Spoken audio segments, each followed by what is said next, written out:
Problems तो solve होती नज़र आती हैं यहाँ पर। अब जल्दी से हम हाउस नंबर 9 पे पहुँचते हैं। यहाँ पर देखते हैं कि केतु वक्री होकर बैठा है हाउस नंबर 11 के साथ। तो नेटिव यहाँ अत्यंत धार्मिक एक तरफ बन जाता है और केतु यहाँ पर उच्च का परफॉर्म करता है। केतु दो जगह अच्छा परफॉर्म करता है, गुरु के दोनों घरों में, 12वें घर में और 9वें घर में।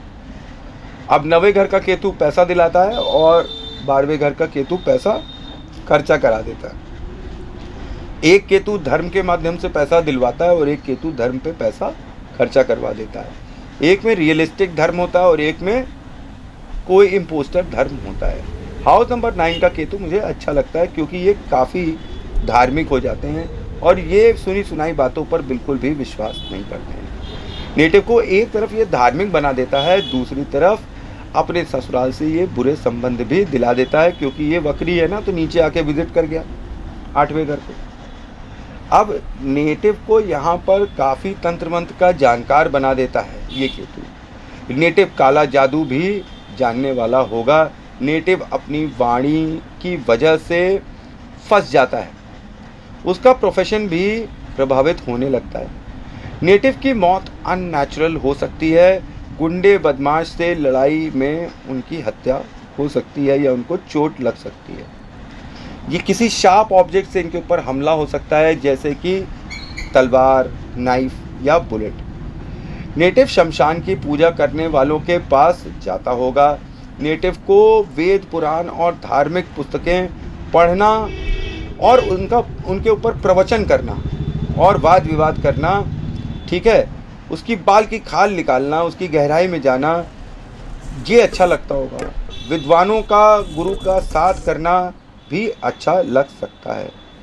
केतु जो है यहाँ पे वेपन भी होता है, तो यहाँ नेटिव भगवान के लिए शस्त्र भी उठा लेता है। अब नेटिव के पूजा घर में कोई शस्त्र होना चाहिए या ये अपने पास कोई शस्त्र रखते होंगे। अब एक काले डब्बे में ये हथियार छुपाकर इन्होंने रखे होंगे, ये बहुत ज़्यादा पॉसिबिलिटी है। नेटिव को ज्ञान और गुरु की ज़बरदस्त प्यास है। नेटिव बृहस्पति को स्ट्रॉन्ग करता है अनफॉर्चुनेटली। यहाँ पर मंदिर जाने वाला ये बंदा होगा। अगर यहाँ पर केतु एक्टिवली स्ट्रॉन्ग परफॉर्म कर रहा है तो ये गुरु के पास पहुँचने लगता है। तो धर्म के लिए मरने मारने वाला यहाँ नेटिव बन जाता है। केतु आपके कुल और पितरों को भी दर्शाता है। केतु आपको अंदर से एक ईमानदार बंदा बना देता है। यहाँ पर भरोसेमंद व्यक्ति होता है, काफ़ी स्ट्रगलर होता है, काफ़ी स्ट्रगल करता है लाइफ में धन के लिए, धर्म के लिए, और गलती माफ़ कर देने वाला होता है। इनके सामने कोई गलती करता है तो ये उसको माफ़ करके आगे निकल जाते हैं। इनके जो छोटे भाई बहन हैं उनसे जब लड़ाई होती है तो इनका काफ़ी नुकसान करते हैं, पर यह अंत में लोगों को माफ़ करते हैं और आगे चले जाते हैं। यही इनके लिए सबसे अच्छा होता है। विदेश यात्रा कराने वाला केतु भी यहाँ पर होता है। लॉन्ग रिलीजियस ट्रैवल्स पर ये केतु भेज देता है। और इनके घर में एक चीज़ की प्रॉब्लम होती है, जब भी ये सोना खरीदते हैं इनको दिक्कत होती है। जब भी ये सोना खरीदते हैं इनके घर में सोना टिकता नहीं है। इनके लिए मैं ये कहूँगा कि इनको अपने घर में जब भी सोना लाएं धारण करना चाहिए, पहनना चाहिए, कभी गिरवी या बेचना नहीं चाहिए। सोना किसी भी चीज़ के लिए, किसी की भी पढ़ाई के लिए, बच्चे की पढ़ाई के लिए भी इनको सोना नहीं बेचना चाहिए। किसी भी कीमत पे पैसा आ जाएगा यार, बच्चे की पढ़ाई के लिए भी सोना नहीं बेचना चाहिए। अच्छा, यहाँ पर मैं आपको बताऊं कि इनके यहाँ जो इनका ननिहाल होता है वहाँ पे इनकी नानी जो है वो छत पर गिर जाती हैं या इनकी ताई छत पर गिर जाती हैं और उनको चोट लग जाती है। कोई ना कोई वृद्ध स्त्री इनके यहाँ छत से ऊपर से गिरती रहती है और ये काफ़ी 1-2 लोगों के साथ हो सकता है जिससे उनकी डेथ भी हो सकती है। और ये घर में सोना नहीं टिकने देता ये कॉम्बिनेशन। इसके विपरीत आपको सोना पहनना चाहिए भैया, ठीक है। सोना गिरवी नहीं रखना चाहिए, सोना बेचना नहीं चाहिए। सोना जितना धारण करेंगे केतु उतना स्ट्रॉन्ग और सही परफॉर्म करेगा। अब ये यहाँ पर बहुत ही ज़बरदस्त एडवाइज़र भी होते हैं। इनके पास एक से एक ज्ञान होता है, गुप्त ज्ञान होता है, ऐसा ज्ञान जो किसी और के पास ना हो। अंदर की शक्ति मतलब तांत्रिक शक्ति इनके पास होती है, और मंत्रों की शक्ति होती है, भगवान की शक्ति होती है, अंदर तक जानने वाली शक्ति होती है। तो ये बहुत ही अच्छे एडवाइज़र हो जाते हैं, इनको यहाँ पे वाक्य सिद्धि मिल जाती है। और ये जो है हमेशा स्ट्रगल करते हैं धन के लिए और धर्म के लिए। इनको धर्म तो आसानी से मिल जाता है, पर धन मिलने में इनको प्रॉब्लम होती है, क्योंकि धन इज़ व्हाट शुक्र, और केतु शुक्र को पसंद ही नहीं करता। केतु तो गुरु को ही पसंद करता है, तो इनको धर्म और ज्ञान की बातें ज़्यादा पसंद आने लगती हैं, और जितना ये धर्म और ज्ञान की बातें करते हैं उतना ये शुक्र से दूर हो जाते हैं, मतलब उतना इनके पास पैसा आना कम हो जाता है। ये अजीब कॉम्बिनेशन है, अब क्या करा जा सकता है। अब बच्चे की वजह से इनको हमेशा टेंशन लगी रहेगी। पहले तो घर में मेल चाइल्ड नहीं होता इनके, ठीक, और भाग्य से, गुरु की कृपा से, भगवान की कृपा से इनके घर जब मेल चाइल्ड होता है तो उसकी वजह से ये हमेशा टेंशन में रहते हैं। और बोलने में इनको यंग एज में, जब ये छोटे होंगे ना, तो इनको बोलने में थोड़ी प्रॉब्लम होती होगी यंग एज में।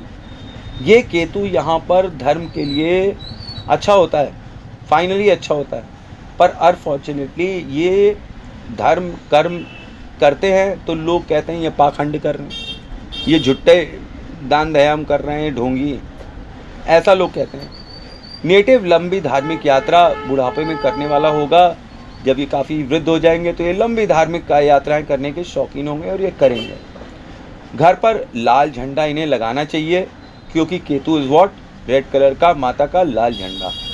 जैसे ही नेटिव अपने घर पर, शॉप पर, ठीक है, लाल झंडा लगाता है तो उसके ऊपर गुरु की कृपा होती है, भगवान की कृपा होती है, और भगवान के द्वारा उसे धन प्राप्त होता है, ठीक है। तो ये केतु यहाँ पर लोगों को धर्म का रास्ता दिखाने वाला बना सकता है, एक ऐसी डायरेक्शन दिखाने वाला होता है कि जिस पर लोग जाएं। तो यहाँ पर सुख की और धन की जीवन में बड़ी लालसा होती है नेटिव को, कि हमको किसी भी तरीके से सुख का अनुभव मिले और धन का अनुभव मिले, लोग हमारी जय जयकार करें, हमारी धार्मिक मान्यताओं की जय जयकार करें। अगर हम धर्म योद्धा बने हुए हैं तो हमारी आदर सत्कार करें, और उसके लिए हमें पैसा भी दें। तो ये यहाँ पर सुख के और धन के लिए बड़ी तेज पिपासा भी दे देता है। ज्ञान की पिपासा तो देता ही है, सुख और धन के लिए भी पिपासा दे देता है, पर ये पूरी नहीं हो पाती। जैसे मैंने अभी आपको बताया कि ज्ञान तो मिल जाता है पर धन नहीं मिलता, क्योंकि धन इज व्हाट, शुक्र। अब यहाँ केतु आपको ज्ञान की वजह से गुरु से दूर, पिता से दूर भी करवा देता है। ऐसा भी होता है कि आप अपने पिता के कहने पर न चलें और अपने गुरुओं के कहने पर न चलें, आप अपने गुरु स्वयं बन जाते हैं कि सबसे बड़ा गुरु मैं ही हूँ, मुझसे ज़्यादा बुद्धिमान कोई नहीं है, कोई मेरा माइकलाल मेरा गुरु नहीं बन सकता है। ये सेल्फ गुरु होते हैं, तंत्र मंत्र करवाते हैं और करते भी हैं।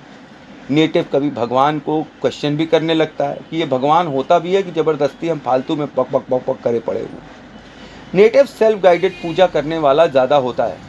नेटिव को खुद से आभास होता है कि हमें ये पूजा करना चाहिए, वो अपनी पूजा पे ज़्यादा भरोसा करता है बजाय इसके कि कोई ट्रेडिशनल पूजा हो रही है। तो नेटिव धर्म को अपनी तरफ से, अपने दिमाग से समझता है, ना कि दूसरों के दिमाग से समझता है। दूसरे का दिमाग समझने के लिए उसे प्रमाण चाहिए।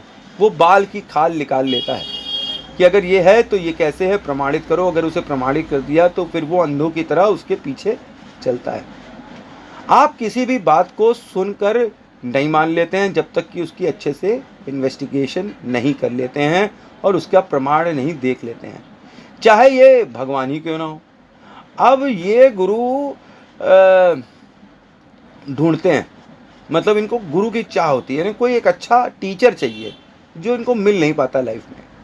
नेटिव को धन के लिए हमेशा कंसल्टेंसी लेना चाहिए, अपने बुद्धि विवेक से काम नहीं करना चाहिए। जब भी धन की बात आए तो उन्हें गुरु एक कंसल्टेंसी ज़रूर ले लेनी चाहिए, नहीं ये अपना नुकसान करा लेंगे और लॉस ऑफ प्रॉपर्टी ज़रूर हो जाएगी। अब ये कॉम्बिनेशन यहाँ आपको घुमक्कड़ भी बनाता है और साधु की तरह भी बना देता है।